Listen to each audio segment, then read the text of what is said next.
have to do my Friday afternoon thing.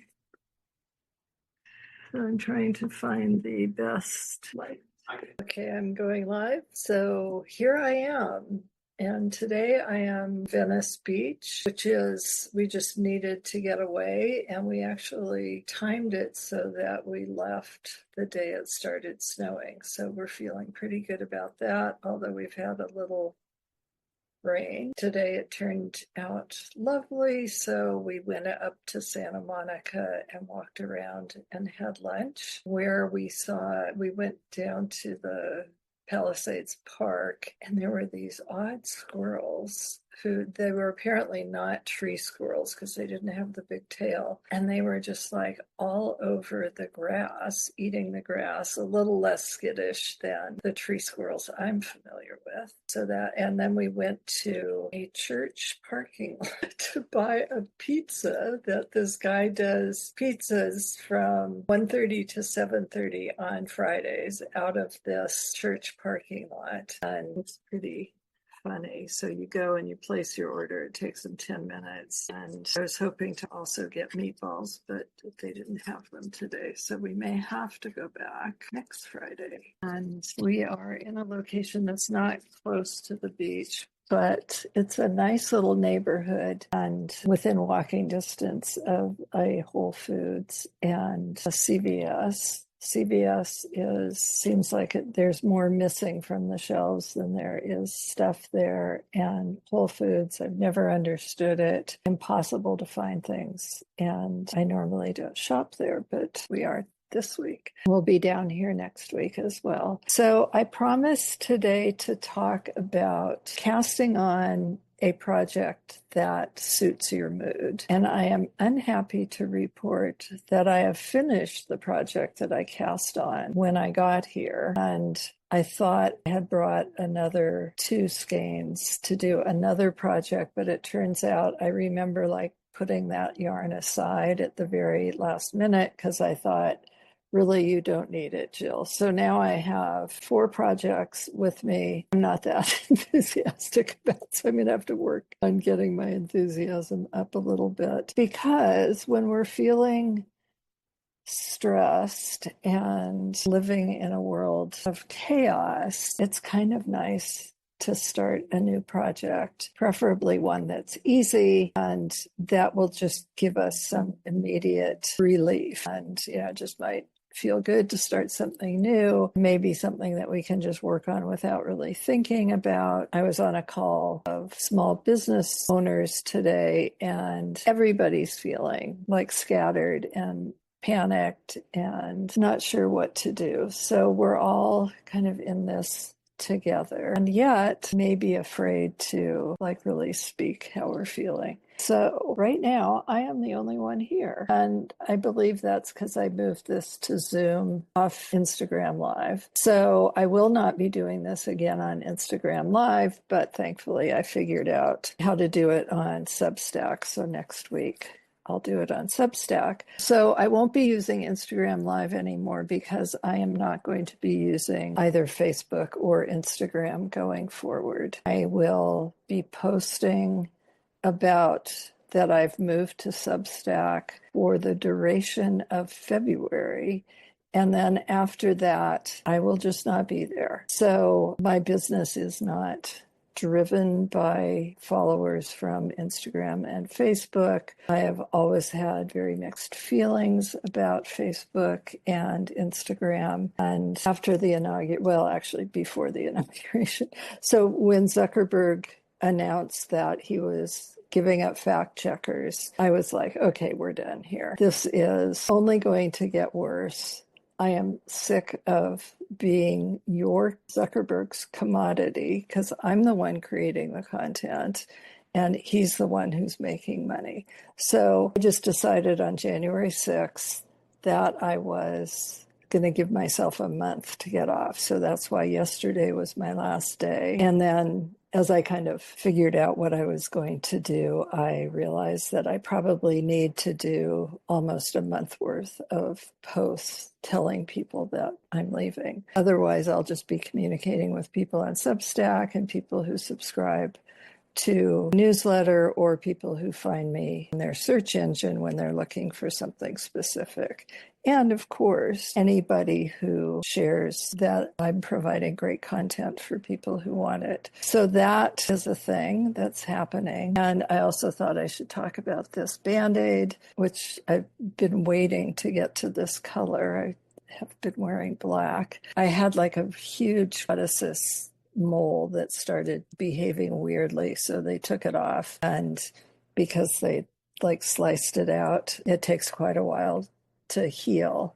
And I had it done, I think 2 weeks ago. It's healing very nicely, but it's not really ready to be out in the world. So I'm just wearing this little Band-Aid. And so, let's see, let me talk about some knitting that I've been doing, and I've shown these in past. So I started with this one, and I'm calling this pattern Boulevard des Canuts because it's related to my Lyon Triboules. So this is a scarf, it's worked flat, and on this one I used like a worsted weight yarn and a lace weight yarn in similar colorways. And then I do short rows on the ends so that the neckline remains thin. And so I can either like that, or if I want to wrap it more than once, it's not so heavy. So it's basically a modification of a seaman's scarf, except it's done horizontally instead of vertically, or vertically instead of horizontally. I'm not sure which. And so the nice thing is that these generally take under 100 grams of yarn. So let's see, these were both yarns. No, the worsted I had a 50-gram skein of, that was it. And the lace weight is something that I'm using in another project. So I can't remember what this was. And then I made this version of it, which is the same thing, just much longer. So I think it came out to 80 inches and it was 300 stitches to a row if I did the whole row. I did it on like size 5 or size 6 needles, but it's mohair and sock yarn. So this one was difficult because I didn't like the way the sock yarn looked in stockinette, so I had to twist every stitch, which I really didn't enjoy that much. And then so on this one, I put these little, they're actually little spirals, and then I made them into like buttons, and a few of them have beads on them because this scarf weighs nothing. And so I just wanted something that would keep it from flying around. And I believe this whole scarf is 80 grams, 40 of each yarn. And I bought them both I bought the yarn in Lyon, not anywhere near the Boulevard des Canuts. I was going to say near, but I think it wasn't. So then this is DK weight yarn, and had the pink, just kind of a dusty rose color. I used 64. I used about 70 grams of 100-gram skein. So apparently anyhow, it was less than 50 grams that I had, I think. And then the green, I only had 50 grams. I've got very little left at this point. I did use a bit in a swatch. And again, I've made the curly cues, except these I have not made into buttons yet, and I may leave them as dangles. And I made them at the beginning of a row where I was changing color, that all I have to do is work in the ends. And this one, as you know, I'm not really ever paying too much attention to my knitting. I started on the wrong end. So I have one solo over here, and I didn't want to cut the yarn,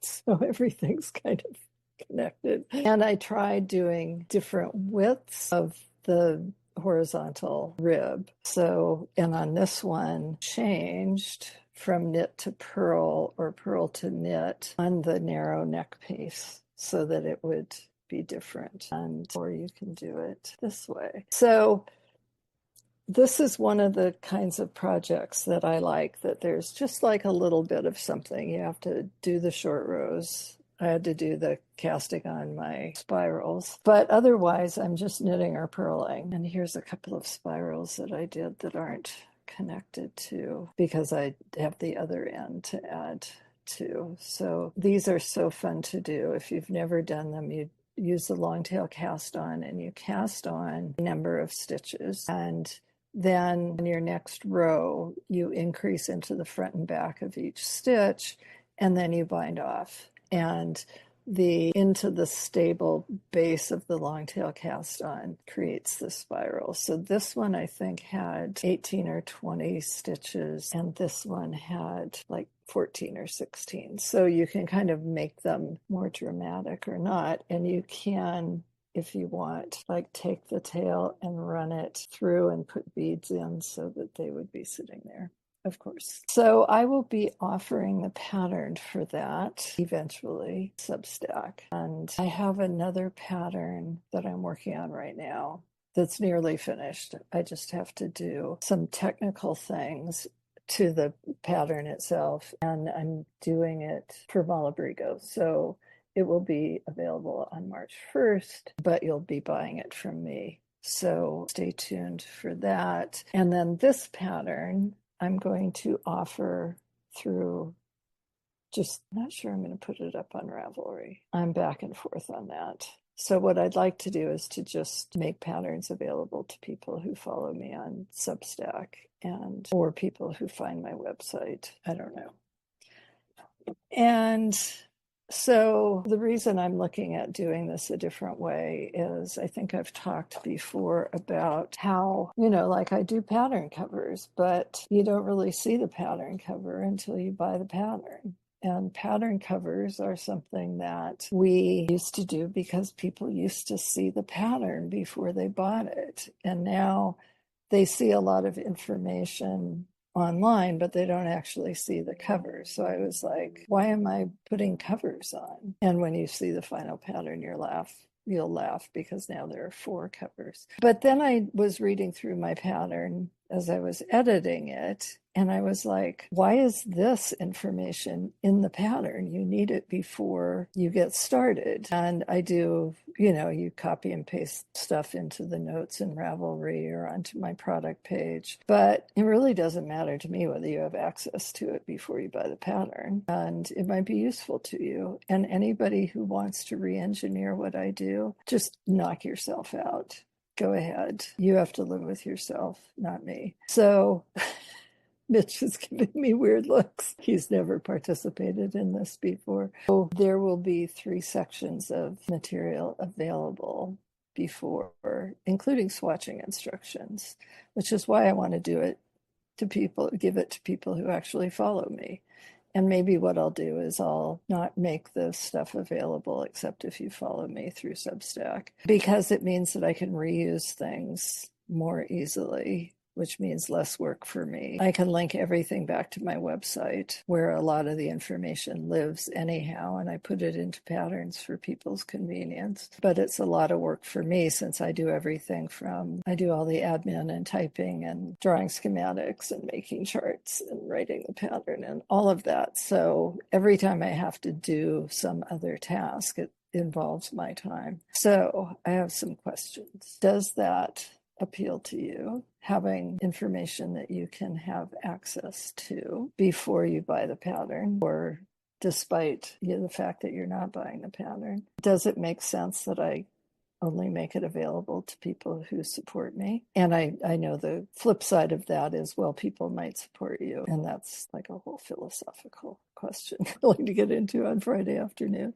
But so the thing I really want to know is, would you be interested in me doing knit along for either one of these upcoming patterns, the Boulevard de Canuts scarf or the project, it's called Berkshires? They both involve, so let's see, one has short rows, Boulevard de Canuts has short rows. The cowl is just a slip stitch with elongated stitches, and I don't think there's anything. I mean, these are both pretty easy. So they're perfect for our troubled times. And if people were interested, I could source some yarn. I am not going to make kits because I don't have the room to do shipping.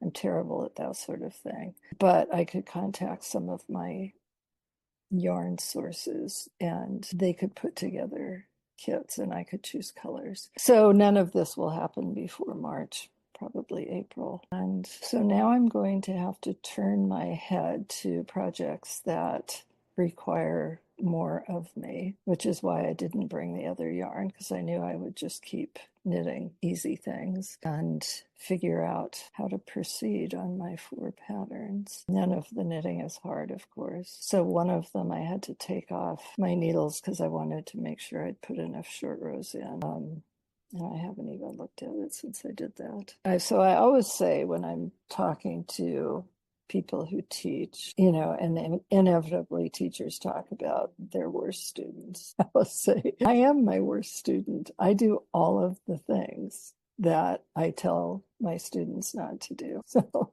here I am, the worst student in the classroom. But I would love to knit along with some of you. And the cool thing about both of these projects is that they are pretty easy, but they're very satisfying. And if I had that other 2 skeins of yarn, I would be doing a variation of Berkshires, which will now have to wait until I get back. Let's see what else in my world. I'm trying to learn how to do these new tables for the back end of my website.